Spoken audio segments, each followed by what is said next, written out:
दोस्तों ऑयल जो है वो भारतीय कुकिंग का एक बहुत इंपॉर्टेंट हिस्सा है। लेकिन अब कौन सा तेल उपयोग करते हैं? क्या सरसों का तेल आप उपयोग करते हैं, रॉयल ग्राउंडनट ऑयल, या फिर ऑलिव ऑयल का आप यूज करते हैं? कौन सा बेस्ट है कुकिंग ऑयल भारतीय मार्केट में? ये सवाल हम सबके मन में आता होगा, है कि नहीं? पर दोस्तों हर भारतीय खाना बनाने के लिए कुकिंग ऑयल का बहुत इस्तेमाल करते हैं, इसलिए हेल्दी ऑयल का यूज करना बहुत इंपॉर्टेंट है, क्योंकि सारे ही खाने में, सारी खाने की चीजों में ये यूज होता है।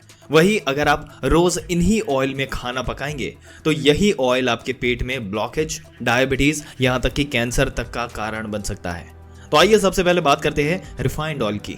दोस्तों यहाँ पर ये बड़े दुख की बात है कि इंडियन मार्केट में 90% से भी ज्यादा लोग आजकल रिफाइंड ऑयल में खाना बनाते हैं। ज्यादातर जो भी सनफ्लावर, राइस ब्रांड, ग्राउंडनट और सोयाबीन ऑयल भारतीय मार्केट में मिलता है वो रिफाइंड ऑयल होता है। लेकिन रिफाइंड ऑयल में प्रॉब्लम क्या है? दोस्तों सुनने में रिफाइंड भले ही बड़ा सोफिस्टिकेटेड वर्ड लगता हो, लेकिन मेडिकल टर्म में रिफाइंड ऑयल का मतलब है स्पॉइल्ड ऑयल। जी हाँ दोस्तों, खराब ऑयल। रिफाइनिंग का मल्टीपल प्रोसेस होता है और सबसे पहले ऑयल को 200 डिग्री सेल्सियस से भी ज्यादा तापमान पर केमिकल सॉल्वेंट के साथ हीट किया जाता है। गैस का इस्तेमाल करके इसे एक्सट्रैक्ट किया जाता है और इतना हाई टेम्परेचर होने की वजह से ऑयल में मौजूद जो विटामिन और मिनरल्स होते हैं वो खत्म हो जाते हैं और इसके साथ साथ ऑयल के हेल्दी फैटी एसिड टूट जाते हैं और ट्रांस फैट्स बनने लगते हैं। प्रोसेस यहाँ खत्म नहीं होता दोस्तों, ऑयल को दोबारा हाई टेम्परेचर पर गर्म किया जाता है ताकि ऑयल का टेस्ट न्यूट्रलाइज जो है वो किया जा सके और ऑयल की खुशबू खत्म हो जाए। और लास्ट में ऑयल की प्रिजर्वेटिव्स और एंटीऑक्सीडेंट्स यहाँ पर मिलाए जाते हैं ताकि ये लंबे समय तक चल सके और गर्म करने पर जाग ना बने।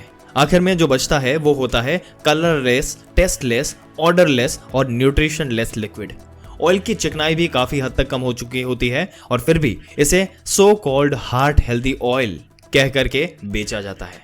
कोई भी ऑयल हो, एक बार अगर वो इस रिफाइनिंग प्रोसेस से गुजर गया तो अपनी सारी नेचुरल प्रॉपर्टीज वो खो देता है। हेल्दी फैट्स ट्रांस फैट में कन्वर्ट हो जाते हैं। बेसिकली ऑयल बिल्कुल खराब हो जाता है और मैक्सिमम लोग आजकल इसी रिफाइंड ऑयल को दिन में 3-4 बार खाना बनाने के लिए यूज करते हैं। इससे लॉन्ग टर्म में बहुत सीरियस हेल्थ प्रॉब्लम हो सकते हैं। तो दोस्तों यहाँ पर हम तो ये कहेंगे कि आपके किचन में रिफाइंड ऑयल है तो उसे खिड़की से बाहर फेंक दे।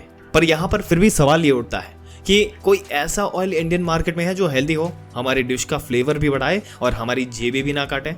दोस्तों यहाँ पर कोल्ड प्रेस्ड या वुड प्रेस्ड तिल का तेल, सरसों का तेल, मूंगफली का तेल और नारियल का तेल जो है वो बेस्ट ऑयल है आपके लिए। रिफाइंड नहीं, यानी कोल्ड प्रेस या वुड प्रेस्ड, जिसे हम भारतीय कहते हैं कच्ची घानी तेल। बेस्ट इंडियन कुकिंग के लिए ये वाला तेल इस्तेमाल किया जाता है दोस्तों। ये पारंपरिक तकनीक है जिसमें सीड से ऑयल निकालने के लिए हीट का इस्तेमाल नहीं होता है और इस प्रोसेस से विटामिन और मिनरल्स नष्ट नहीं होते बल्कि ऑयल की खुशबू और फ्लेवर भी बरकरार रखते हैं। और इस तकनीक से ऑयल निकालने के लिए बेस्ट क्वालिटी सीड्स का इस्तेमाल होता है और इसी वजह से ये ऑयल जो निकलता है वो भी हाई क्वालिटी का होता है। इस सभी ऑयल का स्मोकिंग पॉइंट भी काफी हाई होता है दोस्तों, जिसकी वजह से इन्हें डीप और शैलो फ्राई के लिए यूज किया जा सकता है। किसी भी ऑयल का स्मोकिंग पॉइंट वो टेम्परेचर होता है जिससे ऊपर ऑयल की फैटी एसिड टूटने लगते हैं और ऑयल खराब हो जाता है। यहाँ जरूरी ये होगा कि कोकोनट ऑयल की कंट्रोवर्सी पर बात करना। दोस्तों यहाँ पर कुछ साल पहले रिफाइंड ऑयल कंपनियों द्वारा एक बड़ा मार्केटिंग कैंपेन लॉन्च हुआ था कोकोनट ऑयल के खिलाफ। उनका कहना था कि कोकोनट ऑयल में सैचुरेटेड फैट होता है जिसकी वजह से ये अनहेल्दी है।